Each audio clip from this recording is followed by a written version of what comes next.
1892। इसके पहले वाले अधिनियम में जो था वह बहुत ही इम्पोर्टेंट था। यह अधिनियम भारत के संवैधानिक विकास के लिए कुछ ज़्यादा महत्वपूर्ण नहीं है, 2-3 प्रावधानों के लिए इम्पोर्टेंट है। तो उन 2-3 प्रावधानों को आइए समझते हैं। पहला जो था, इस अधिनियम के माध्यम से पहली बार इस अधिनियम के माध्यम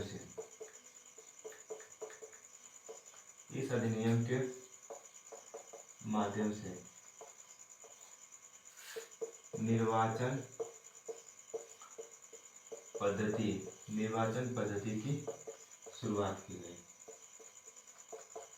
निर्वाचन पद्धति की शुरुआत की जाती है। यह इम्पोर्टेंट है क्योंकि इससे पहले वाले जितने भी अधिनियम थे या जितने भी चार्टर एक्ट थे, उन सभी चार्टर एक्ट में या अधिनियम में निर्वाचन पद्धति शब्द का प्रयोग भी नहीं किया गया था।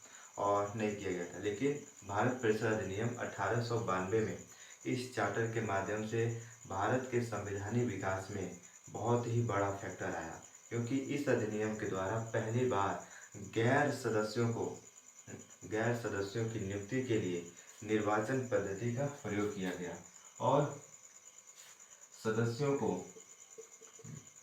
इस अधिनियम के माध्यम से सदस्यों को आर्थिक नीतियों पर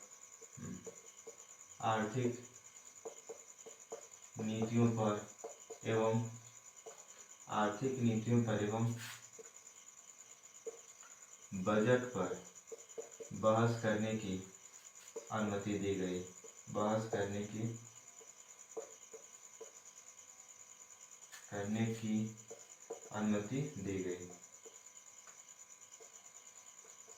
अनुमति दी जाती है, लेकिन मतदान का अधिकार नहीं दिया गया। इस अधिनियम में बहस करने की तो अनुमति दी गई,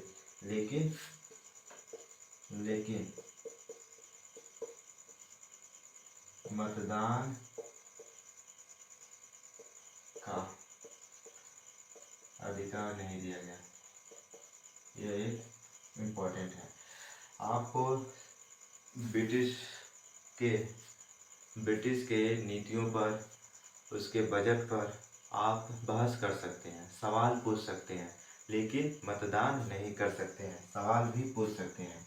इस अधिनियम के माध्यम से प्रश्न भी पूछे जा सकते हैं।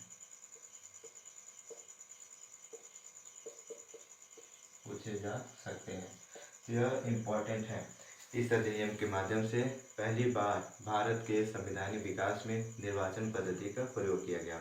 निर्वाचन पद्धति के प्रयोग के साथ साथ सदस्यों को बजट पर, आर्थिक नीतियों पर बहस करने की अनुमति दी गई और प्रश्न पूछने की अनुमति दी गई, लेकिन मतदान करने का अधिकार नहीं दिया गया। यह अधिनियम इस दृष्टि से इम्पोर्टेंट है क्योंकि इससे ज़्यादा कुछ और महत्वपूर्ण नहीं है।